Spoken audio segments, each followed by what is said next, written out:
Ecom King. Ecom King. The Ecom King. He is the legend. He is the man of Ecom. So what are you going to do? Are you going to consume, or are you going to be the one that gets profit from consumers? So then what made you diversify your portfolio? When you realise that dropshipping stores last about 8 months and then they just slowly die out. He goes, I made this coin. All you got to do is blast it on your socials. And I was like, bro, you see the lift over there? Click it and leave. Were you at that point happy to walk away? Like, No. did it? No.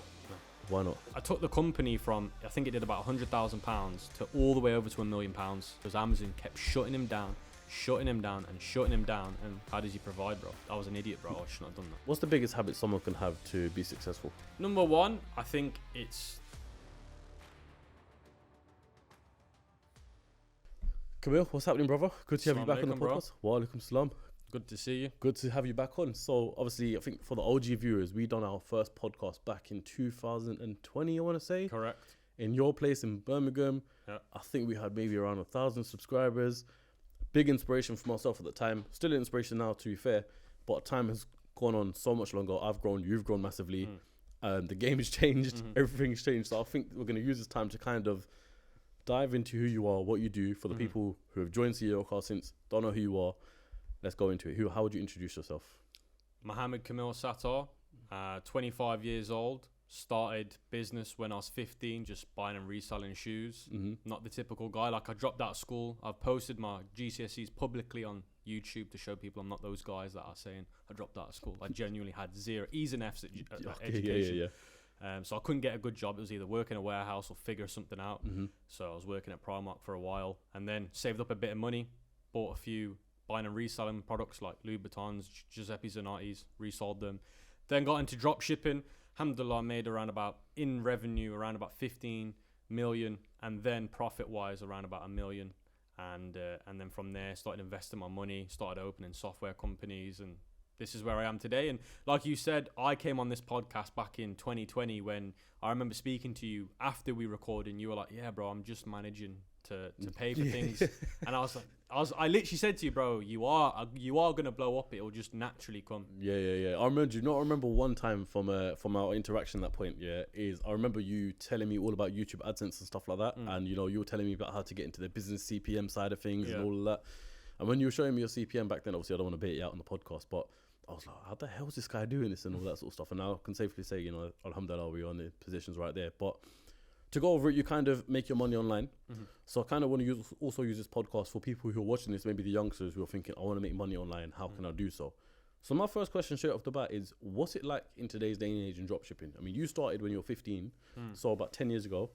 What's it like now? Because dropshipping has, from my seeing it, has come, it's gone, and it's kind of picking up its relevancy again. So in today's market, what's the whole dropshipping? I'll give you the best way of breaking this down. So I got involved fully in 2017. I'll send you some screenshots you can put on the screen of my journey over time.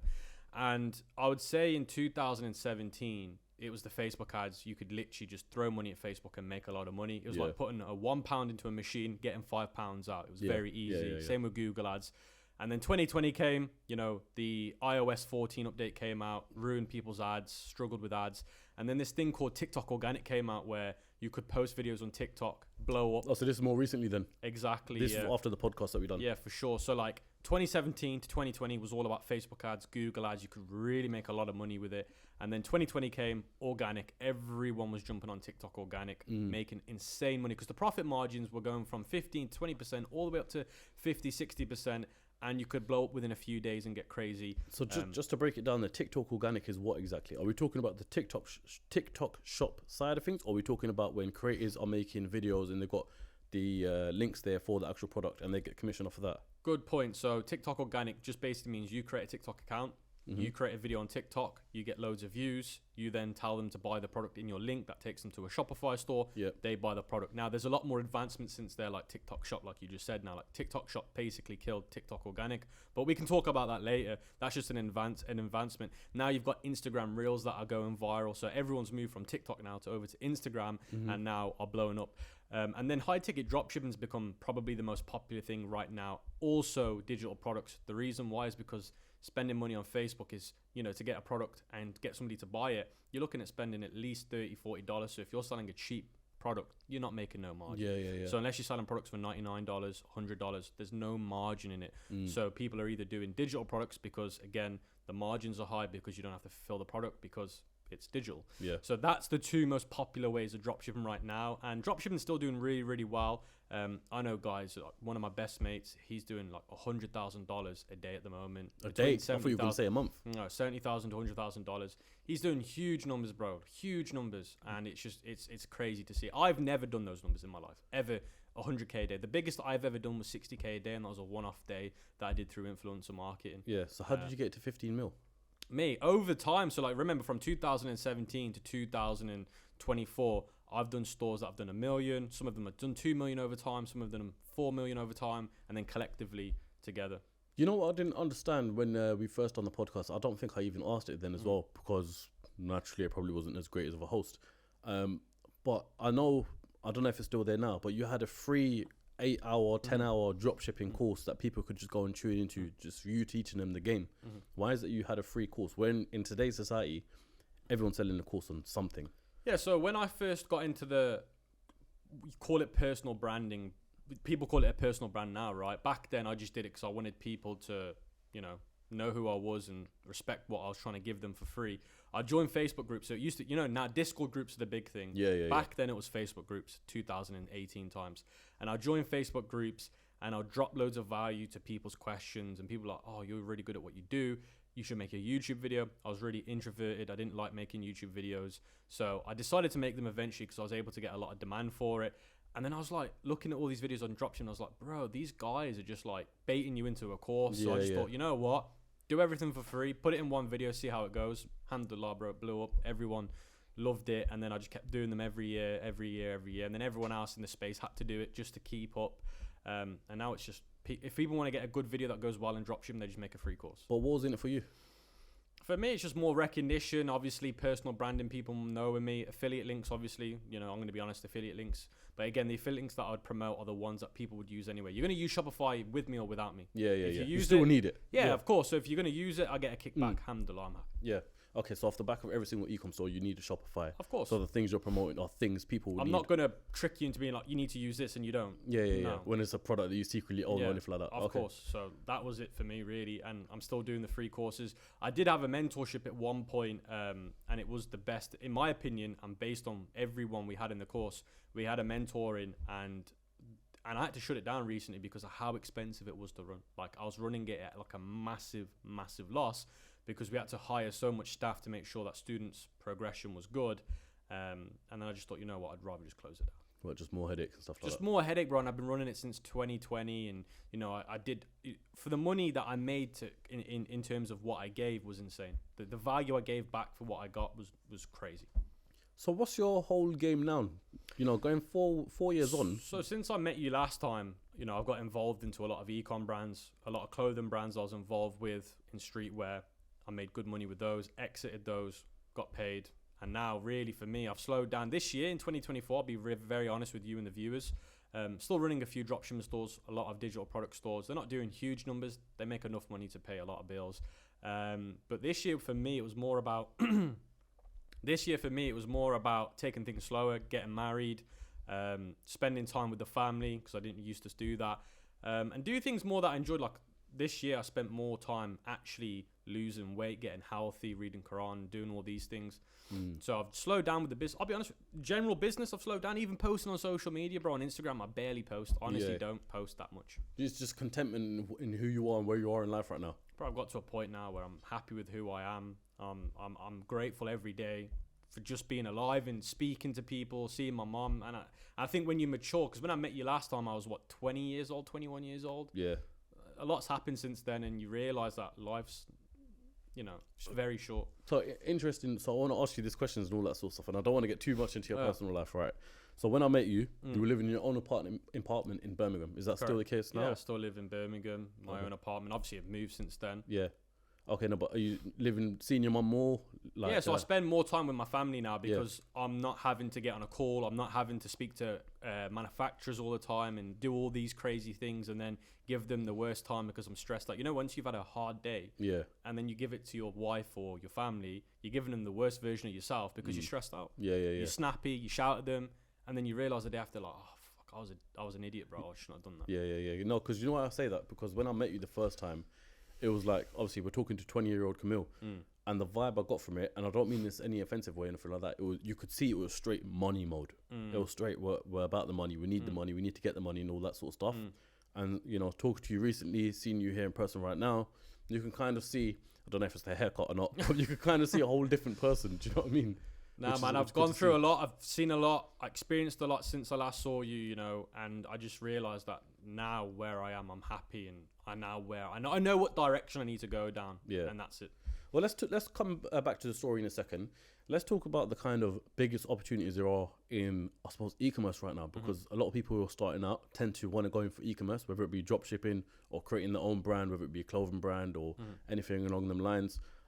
TikTok Shop is also another one that's popping right now. So in your eyes, someone who's in the game, someone who's been there, done that, what would you say for someone who's watching this right now to do? I like to give the best value out there. So I'd say there's two options, and I'm going to give two options based on budget. So if you're on a lower budget, let's say between £200 and £500 or dollars, I'd say TikTok Shop. Starting off? Yeah, start off. So I'd say TikTok Shop. The reason why I'm saying TikTok Shop is because what TikTok's now doing is if you click a link in a description, it will say, why don't you buy from our shop instead? So they're actually trying to force people to go to their TikTok Shop instead of going to an external website. So really, people are going to go to TikTok Shop. Now, what most people are doing is they're becoming affiliates for TikTok Shop. So technically, you're like the middleman. So let's say there's an e-commerce brand out there and they have these products that they're selling online. All you have to do is create the content. If somebody buys through your videos, you get like a CPA, which is cost per acquisition for that product. So let's say they'll give you $50 for every sale. You get that money. So I know kids that are doing £600 a day. I did a podcast, I think yesterday or the day before, with a guy called Mikey again. He blew up in dropshipping YouTube for TikTok Organic. And I met one of his mates that are doing £600 a day. He's 20 years old, bro. Yeah, and all he's doing...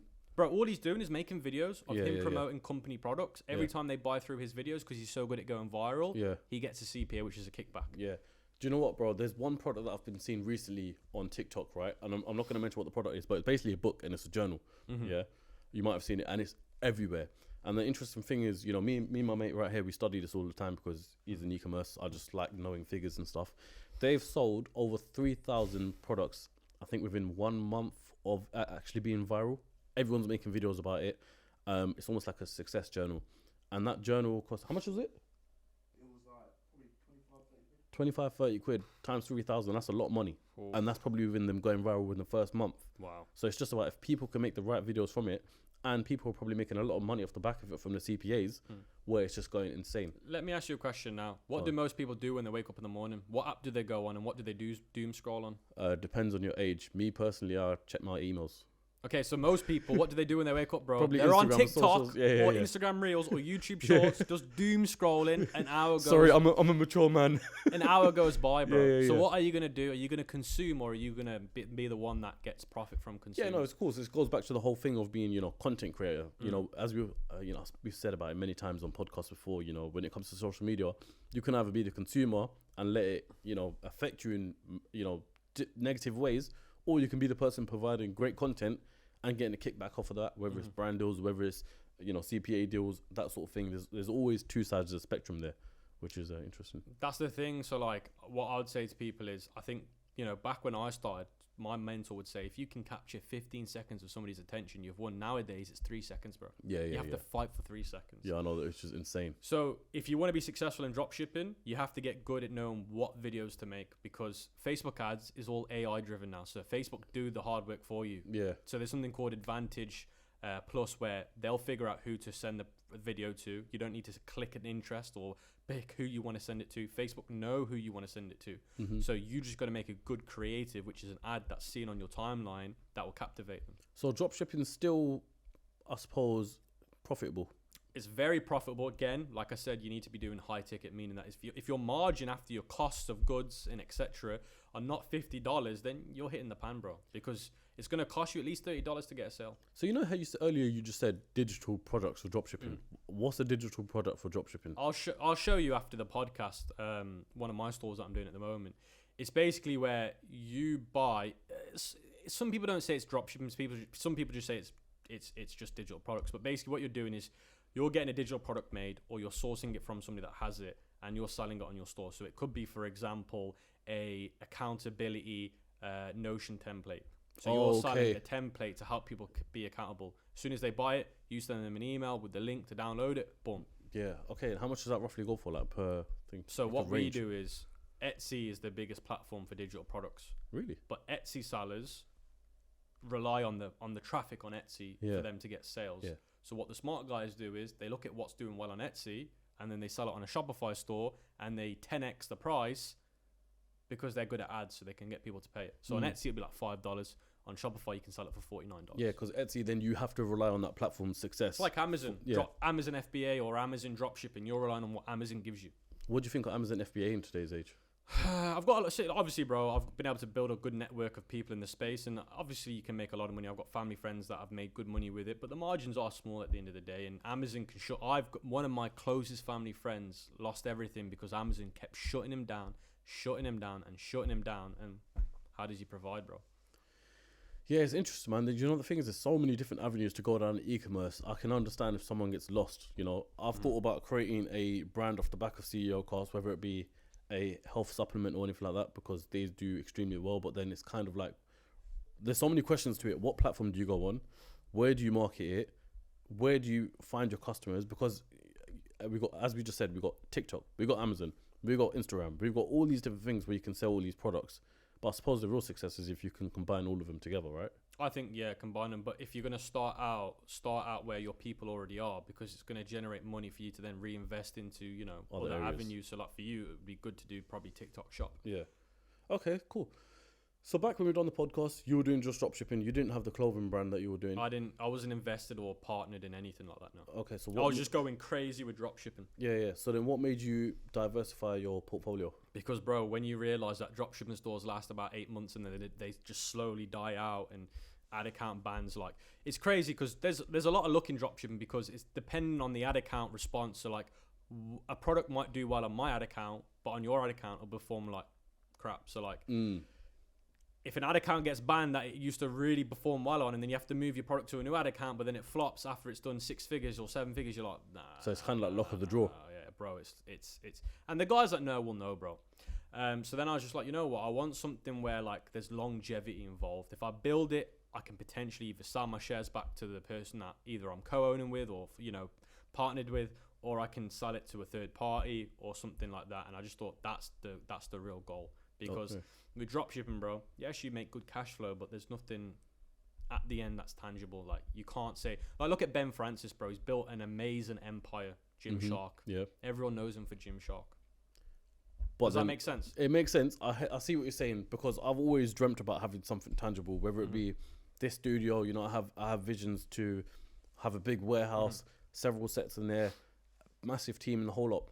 Now, whilst that dream's good, wouldn't you say it's more sustainable, less stress, and easier on your time and to manage your life to just have something digital where you can work wherever you want?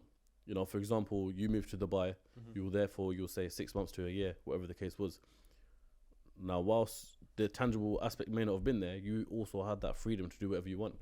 Correct. So there's kind of two lives to it. So you're saying that if you were to run an e-commerce brand, you still think it's harder even if you were to move around?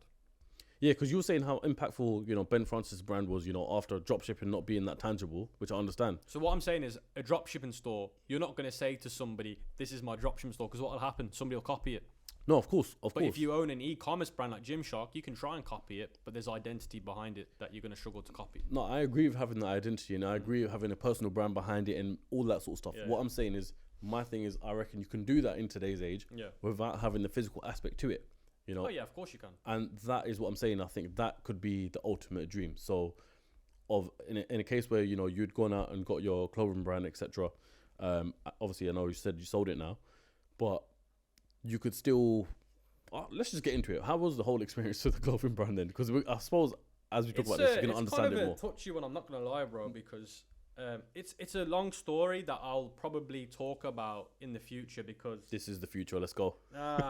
It was good. So when I met you, it was probably a few months after that. A friend of mine that I grew up with, who was a lot older than me, reached out and was like, "Bro, I've got this clothing brand," and I already knew which clothing brand it was. because it was huge from where I was from, and a lot of people big were wearing it. And if he was your friend, then you would know about it anyway. Yeah, of course. So he was like, bro, I know you're good at ads. I know a lot of people have referred me because they know you're good at what you're doing.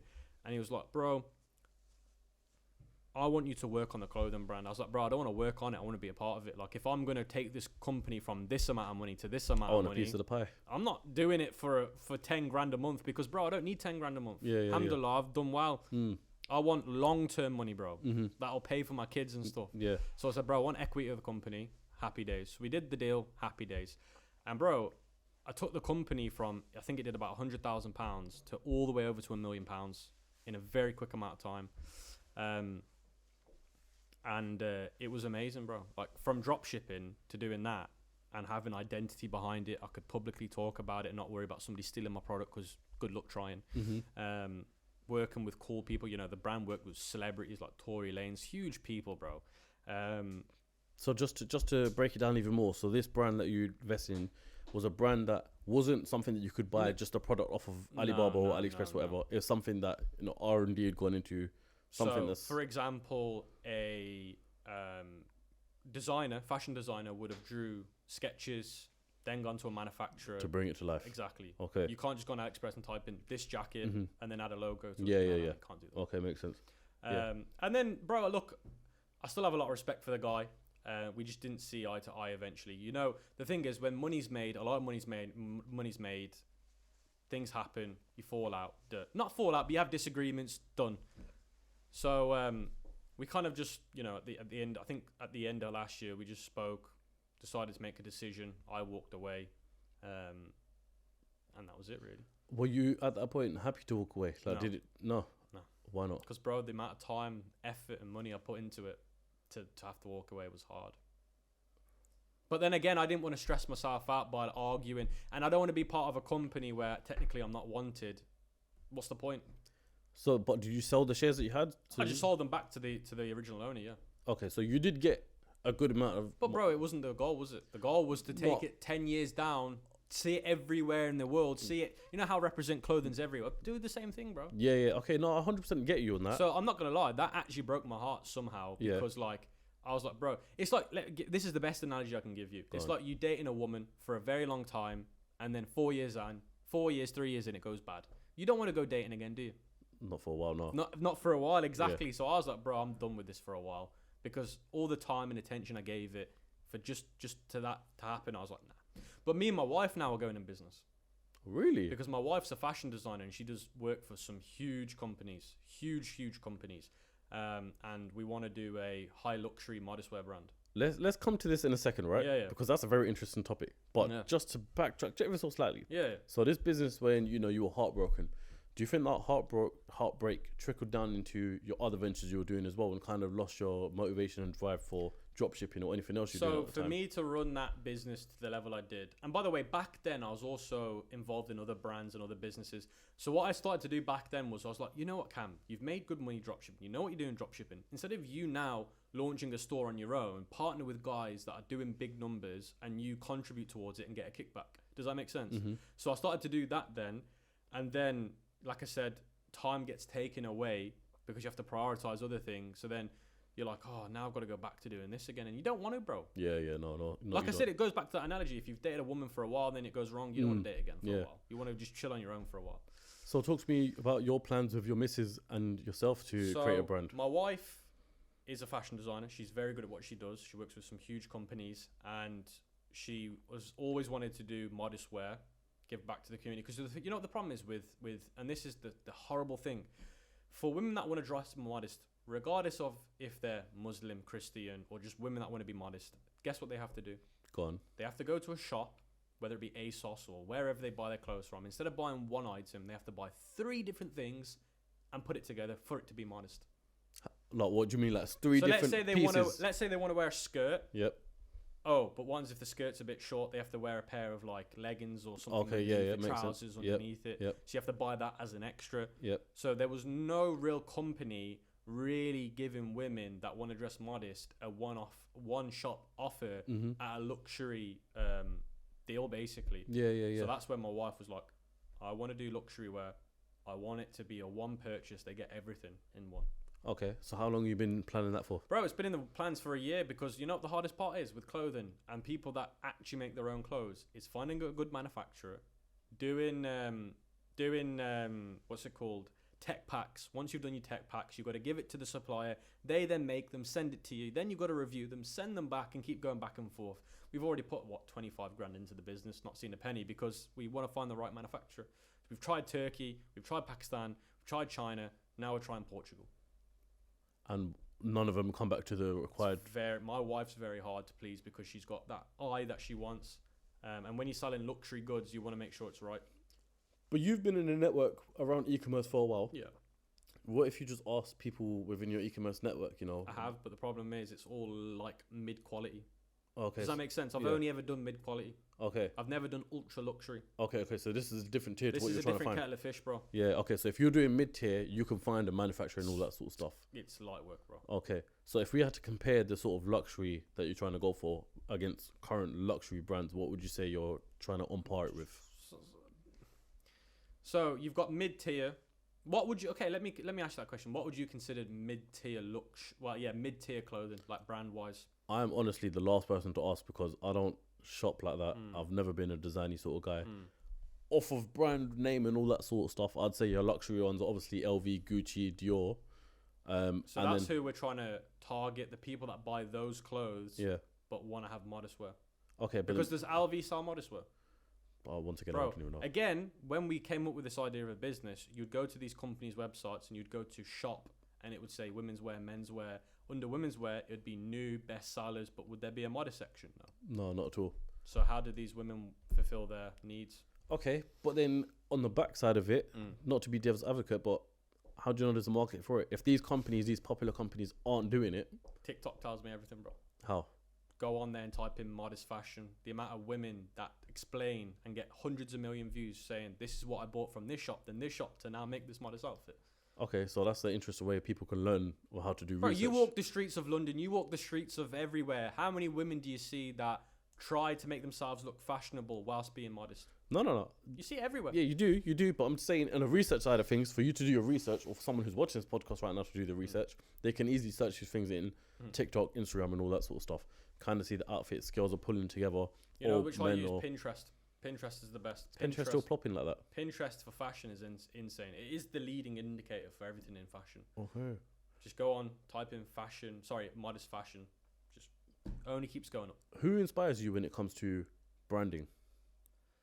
I say branding. You're asking the wrong one. My wife's the brand master, bro, for this stuff. No, but I'm just a marketing you still must get inspired in terms of business. And the reason why I said branding is because you can put brand across everything, podcast, e-commerce, and everything in between. So when it comes to actually building a name and having something on the map that people look at, like that's the go-to place, you must have someone in your head that. So are you asking like, why did I do this? Why did you do this is kind of like a separate question, but it's like, who inspires you to want to do that? I feel like, one, there's good money in it if there's no one providing it in the market, so it makes sense money-wise to do it. And also, it's good to provide a service or a product for something that in our culture is important, which is modesty, right? So it's like... You're filling two things. Two prophecies for me, yeah. Yeah, fairs. I want to come to Islam, right? Yeah. And I said to you I want to speak about this on the podcast. I always love conversations about Islam. And even if you're not a Muslim and you're watching this right now or listen to this, stay tuned in because this will probably resonate a lot of your life at some point as well. But we discussed it on the podcast. You were a man who had money, had this, had that, but didn't necessarily have. I wouldn't say didn't have Islam in your heart, but on the path of being. How would you describe it? The best way to explain it is growing up Pakistani household, Muslim, of course, mosque, everything. Now, when I first came on the podcast in 2020, obviously Muslim, but the thing with me was as I wasn't on Deen. I wasn't like praying every day. I was going Jumu'ah every Friday, of course, you have to. But I wasn't like always. I didn't have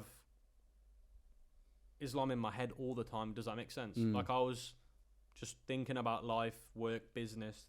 Islam came second, and then I was like, since 2020 till now, I've made more money, seen more things in life, seen people go weird, turn weird, and I'm like, bro, now I need to read Quran again. I just need to get back onto Deen because the world's messed up. Yeah. So now I'm just, bro, that's it. For me, it's just getting as close as I can to God every day, inshallah. Every day, try and get closer and closer and closer, because you don't realize how messed up. Unfortunately, not the everyday person knows how messed up the world is, because they don't get to experience being in the same room as people that are just completely weirdos, because they're willing to do anything for money, bro. They're willing to sell their soul. What sort of things do you experience on a crazy level that made you think, nah, I need to get back into it? Bro, I remember, like, bro, a guy in Dubai, and he was like, his mom, like, was on a deathbed, and he was like, Mom, I'll come once work's done. And I'm like, bro, your mom's literally dying, bro. Yeah. And you're saying stuff like that. Yeah, that's mental, bro. How did you get closer to Islam, though? Like, there's one thing saying you want to do it, but acting upon it as well. You got the devil whispering in your left ear. I just knew, bro, like, as soon as you start reading, done. Because all my uncles would say to me, Cam, the best thing you can do is read Quran, and your everything will be fixed. Doesn't matter what happens, fixed. Yeah. So I just picked it up, read it again, and I was like, yeah, things are clicking again. Things are making more sense. And again, sometimes when you read Quran, you're like, I don't know if it makes much sense right now. And then when you see it in real flesh and life, and you experience people doing certain things, you're like, yeah, this is, shaitan here, bro. You gotta be careful. Yeah. You're getting offered crazy money to do something, and you know it's not right.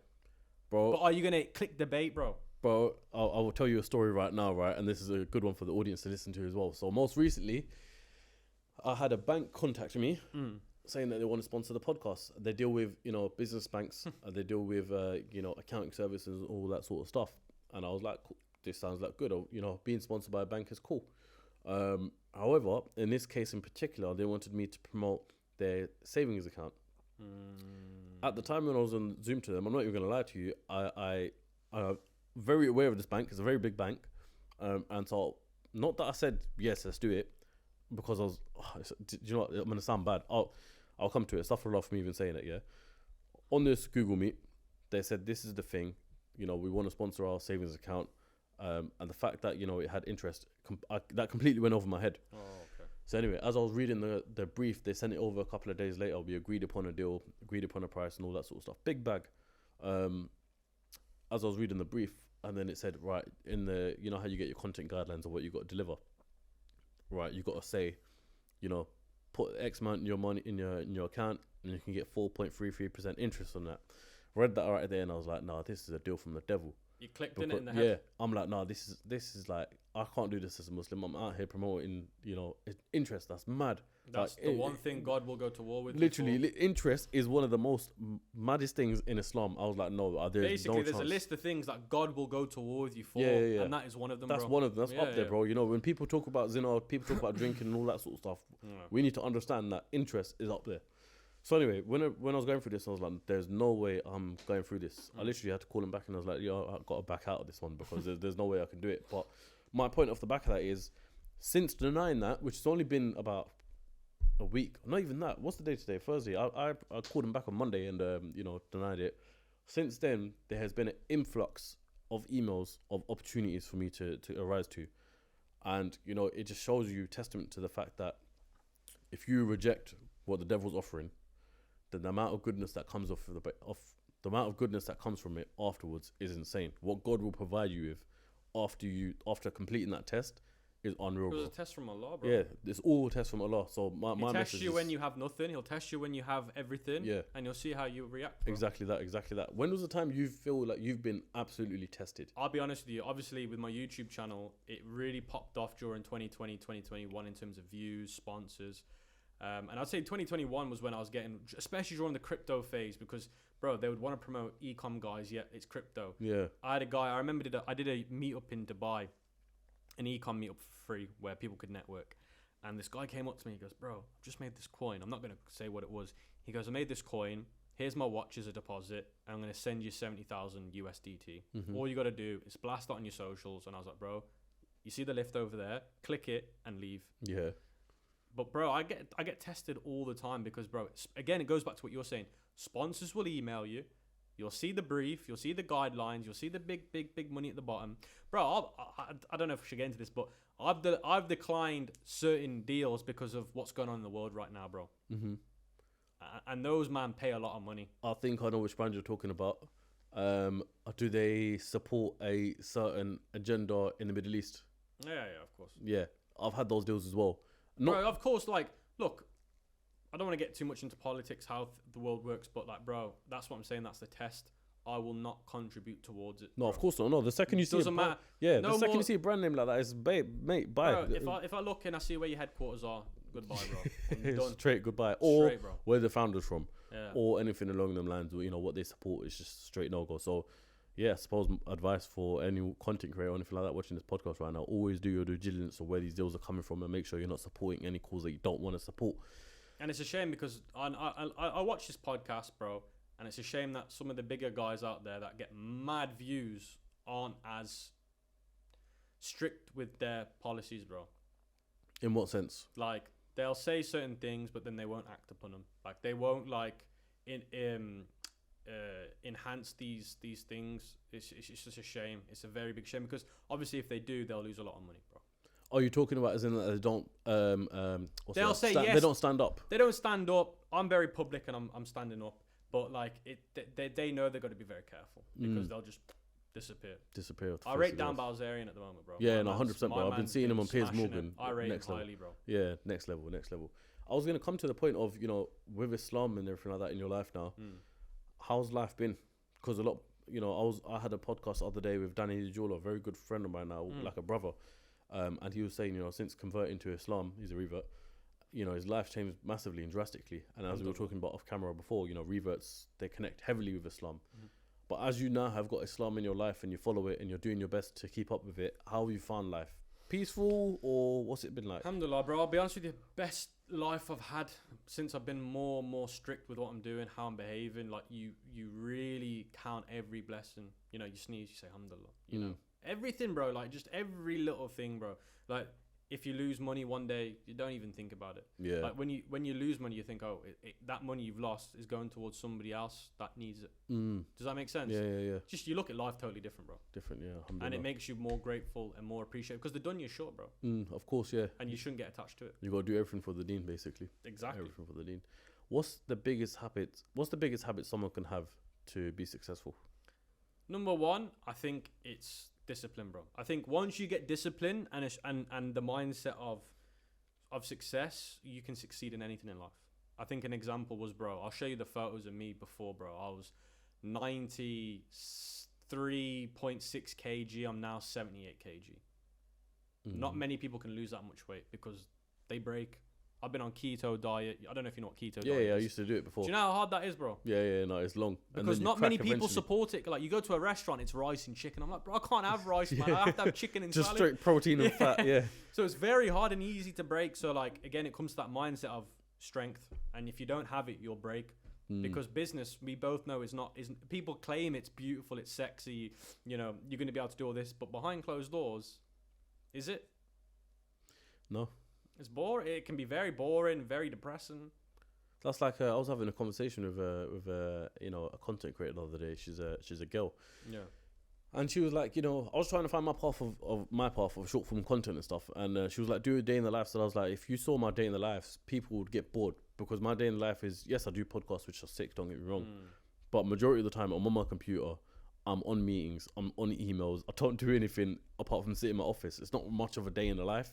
And I think that's the reality for a lot of business owners as well. You know, I think we're used to a lot of YouTubers coming out and making their life look so flamboyant with all these businesses. And whilst that's great and it's good motivation, at the end of the day, that's basically what you're going to get maybe 10 years after doing your business, realistically. That's the end point. Twitter's done that, bro. Twitter is washed.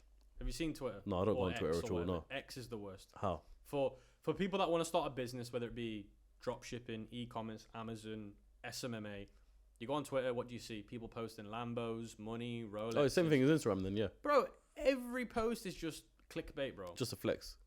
Any post that's value driven gets no views, no engagement. The ones with a collage of 4 pictures, they'll blow up. If you could change one thing in entrepreneurship today, what would it be? Cut all that out. Cut all that out. I hate it, bro.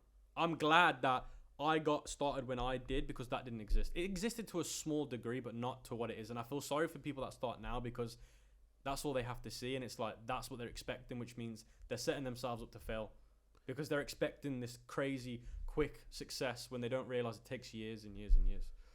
So what if we, you know, this ain't me doing content strategy or consultancy or anything like that, but you know, obviously you're quite quiet on socials right now, yeah?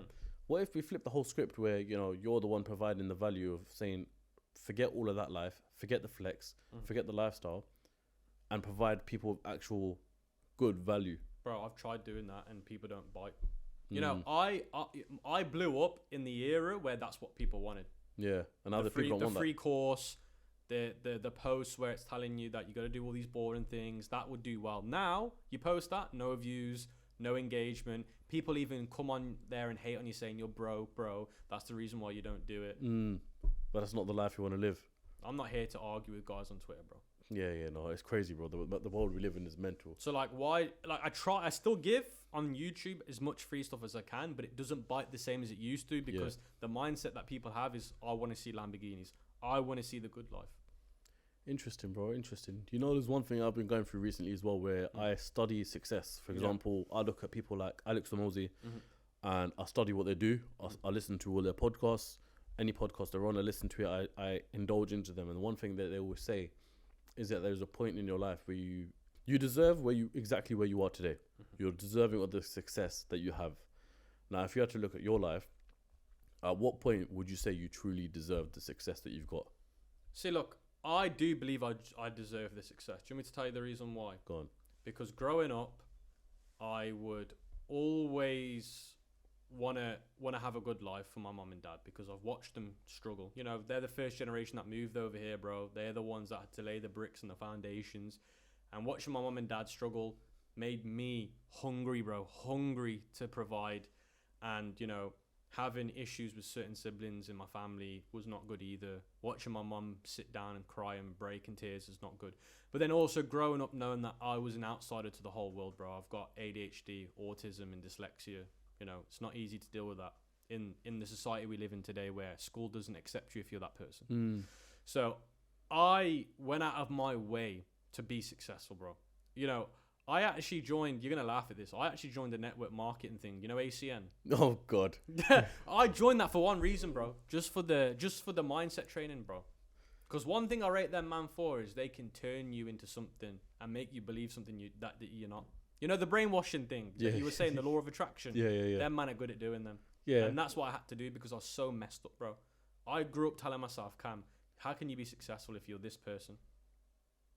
Do you think you got to speak it into existence, basically? If you were like me, bro, where you grew up with no grades, you had no real role model in terms of that had a business that you could say, yeah, they're doing well. The people that I grew up around that did well, bro, they weren't businessmen. They were messing around somewhere. Like, you have to then brainwash yourself to make it real. Some people, they grow up, but they've got successful dads or granddads or uncles that they can say, oh, he's a role model for me. Do you know what? It's funny, bro, because I'm coming here to the studio tomorrow to record a bunch of YouTube videos, like solo YouTube videos. And one of those videos is, you know, how important the overall, forget the title and thumbnail and all that sort of stuff, but the overall message of the video is how important your mindset is. Because the one thing that's stopping you or stopping someone else from being successful is because they don't believe they're going to be successful. It's all about believing that you're going to be exactly where you want to be and being able to vision it. You know, there's one question that really stuck and hit home with me, which was, what would your life look like if you knew you couldn't fail? You know, how big would you dream if you knew you couldn't fail? And when I started asking myself that question, and all these beliefs start coming to your head, you start visualizing things, I think that's when the game changes. And that's when you can kind of unlock that mindset to see success. If I said to Raheem, I can guarantee within 3 years, you're going to make £100,000 in profit alongside your job if you did all of this, which is hard work, by the way, very, very hard work, would you do it? Yeah. Now, again, that's it. You've been given a guarantee. So you have to brainwash yourself into a guarantee. So I'm even setting myself like a mad challenge, ambitious challenge for next year is I've got to make $1 million in 2025. I think even for people to set challenges like, let's just forget the million, forget the number, but just set challenges that just seem so absurd that they kind of worry you, is kind of where you want to be. They don't worry, it's no good. And even if you fall short and you make half that. Literally, yeah, you know, as I say, you know, aim for the stars, land on the moon, or whatever the case is. And that's exactly what you need to do, bro. I think that's the best way. And brainwashing, because you got to remember, there's all sorts of different people that are watching these videos. There's people here that are academically gifted and, you know, congratulations. There's people here watching this that are in a council estate, bro, watching their mom and dad struggle or their mom struggle. They're thinking, how can I possibly provide for them, bro? They're being born in the devil's play pit, bro. Yeah. They got to give themselves something. They got to brainwash themselves somehow, bro. Exactly. Here's me giving characteristics of what it takes for people to be successful. What else would you say are top characteristics that people should embrace? What I've noticed? Go on. Intuition, bro. Okay, how Intuition, because, bro, the amount of people that I've spoke to, like, if somebody sees me in public and says, Cam, like, I recognize you. I want some of your time. I'll always give it to people. I'm not that kind of guy to be like, bro, I'm in a rush. Go away. Mm-hmm. Every time I give somebody advice, they're like, okay, but how do I do it? Use your intuition, bro. Go and do it. Figure it out. Yeah. It's like you always have to hold. If you have to hold somebody's hand all the time, they'll never be successful because they don't know how to think on their own. Everyone that I know that is successful has an intuition. If I said to Raheem, when you first started a podcast, how did you learn about these cameras? Just research. In terms of setting them up, knowing how to record, edit. Yeah, intuition. Yeah. Yeah. I mean, yeah, that is the answer. Yeah. It's intuition, bro. You could just if the camera makes a mistake and you plug the SD card into your laptop and the file doesn't open because it's on a different written format, are you gonna panic? Yeah. Off the back of that, I don't mean to take you off topic. That reminds me of such a funny thing because when the first time we done the podcast, we pulled the battery. Yeah. I think it was your guy at the time pulled the battery and it corrupted my file. So the podcast was just yourself. So I remember the podcast, I wasn't even on there, but yeah, that was just a quick one to put in there. But yeah, intuition. Bro, that is it today. Everyone today wants their arse wiped for them and a handheld. They don't want intuition because with intuition, guess what it comes with? Uncertainty. You don't know if what you're doing is going to be the right option. Yeah. What if the written format on that SD card's not right, but if I change it, what if it corrupts it fully? You want to again, it comes back to that. I want the guarantee of that will fix it. So what does success mean to you? What does it truly mean to you? And what do you want from life? For me, success is purely making the world a better place, but you giving to those that you believe deserve it, like family members, loved ones, but also people in less fortunate situations, giving them the option. That to me is success. And also obviously having a name that you can be proud of, like obviously surnames, your surname, making sure that future generations can be proud of it because of what you've accomplished, and not in a narcissistic way. Unfortunately, a lot of people that are successful these days, they're very narcissistic, and I think that's bad. How? Not as in how is it bad, I'm saying how they're narcissistic. Because they believe that what they do and how they do it is the only way in life, and if you say anything bad about them, like I like people that are critical about me because I know I'm not perfect. So I'd rather people be a bit critical of me so I can read. Obviously, when somebody's critical about you, you're not going to like it because that's how humans are. They're defensive. But I will be upset if I read something, but I'll also go back and think, okay. Reflect upon yourself. Have they got a point? Look at it on both sides.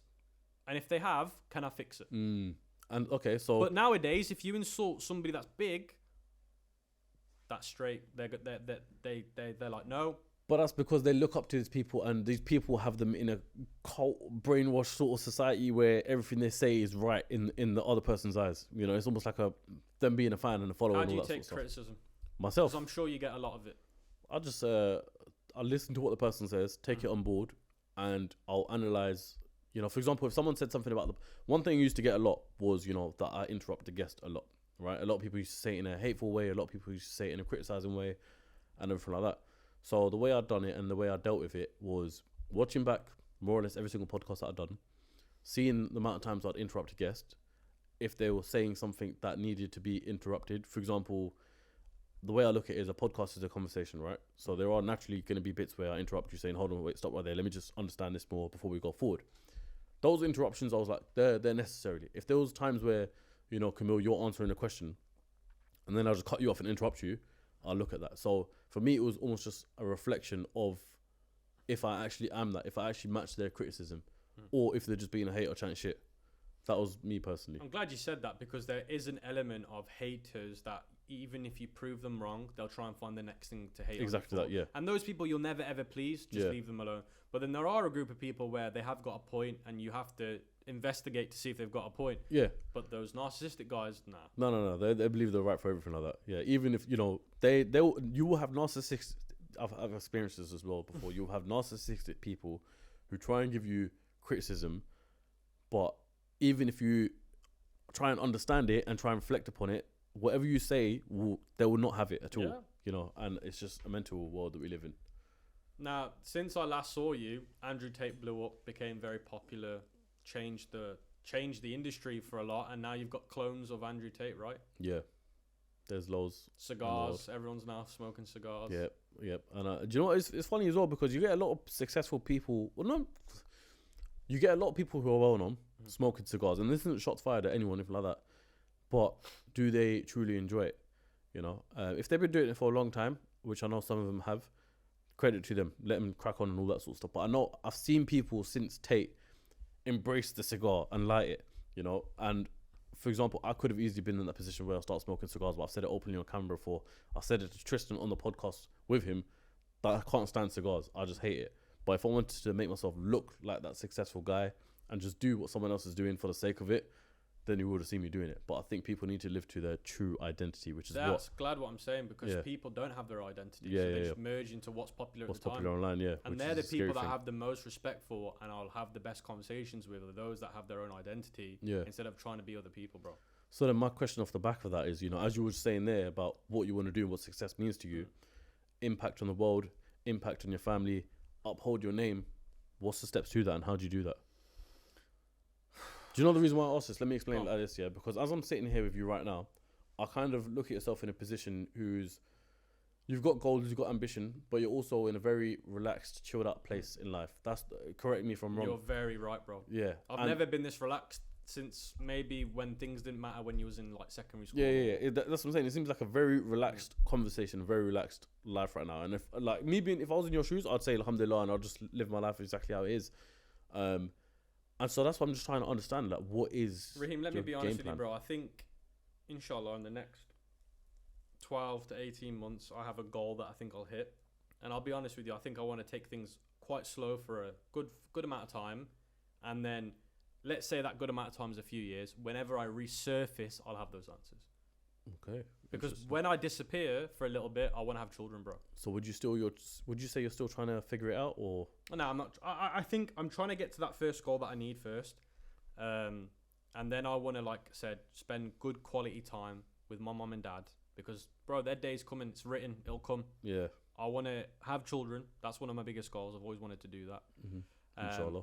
And I also want to spend good time with my children as well, bro. I don't want to be one of those guys that never see their child. They leave with the mom. Then that's one of my biggest goals, bro. Because then even if my time's come, I know I've given what I wanted to give.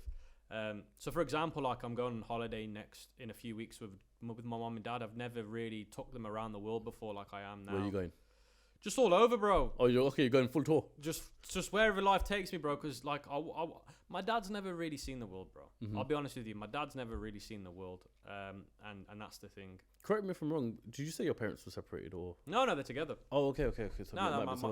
My mom and dad are together. Been together now for almost over 30 years. Yeah. Okay. No, my bad. Sorry. No, bro. It's cool, man. They've been together, but it's just like I said. They've worked extremely hard their whole life because they're the first generation to come, which means they have to build the house, they have to build the bricks, etc. Sorry, they have to build the foundation. So, they've not had much time.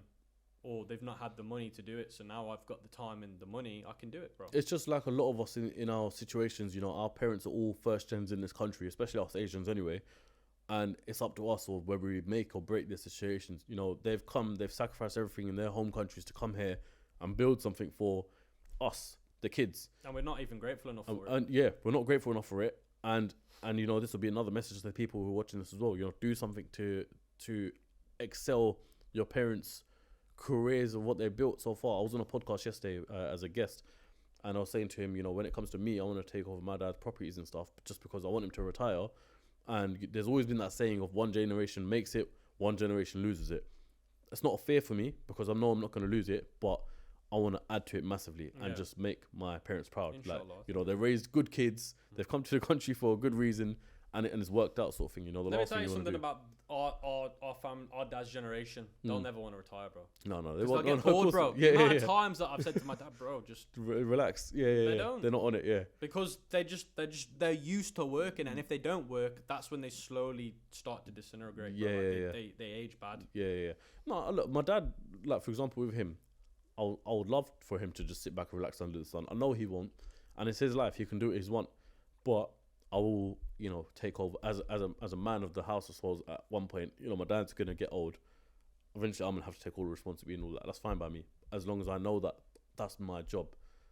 He can do what he wants, sort of thing. Do you know what I mean? Let him keep himself occupied and all that sort of stuff. But yeah, going back to what you said, bro, I think, like I said, when I resurface, whenever it is, I'm 25 now. Let's say I'm 29 when I resurface. I will, there's a guy that I learned a lot of stuff from back in the day. His name's Sam Evans. You heard of him?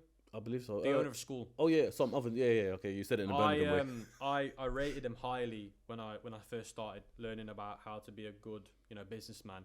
And he disappeared for ages, by the way. He just blacked out, bro. Because he had a previous company before. Yeah, consultant.com. Yeah. My man just disappeared, bro. And everyone's like, where's he gone? Yeah.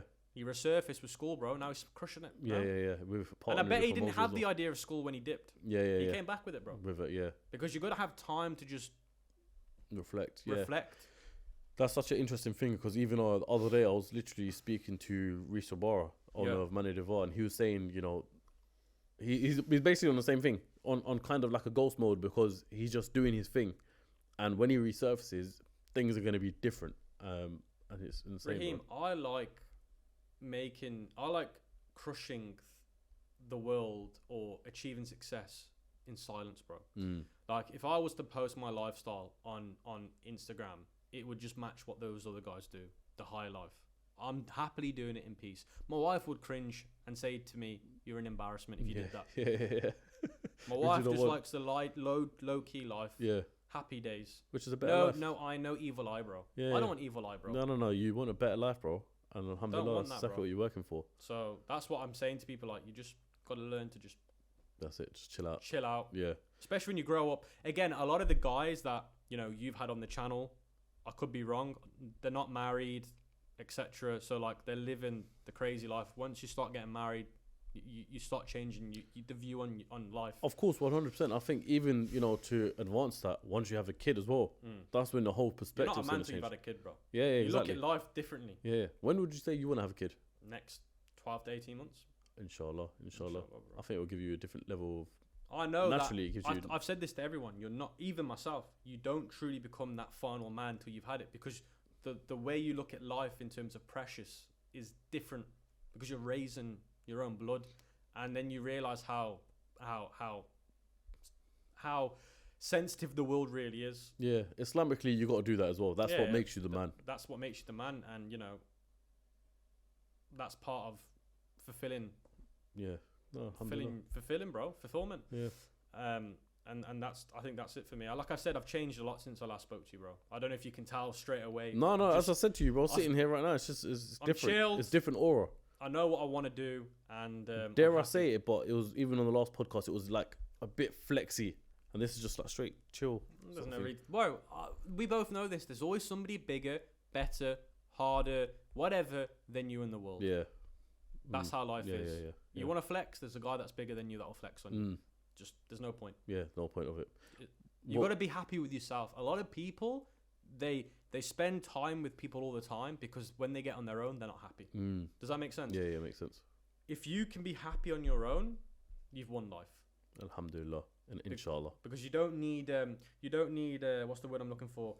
Validation from your friend, from this person, from that person. You get it from yourself and within yourself. And once you've conquered that, then you don't need anything else. You don't need. And God. Of course. Of God. What would your message to the world be who are watching this right now?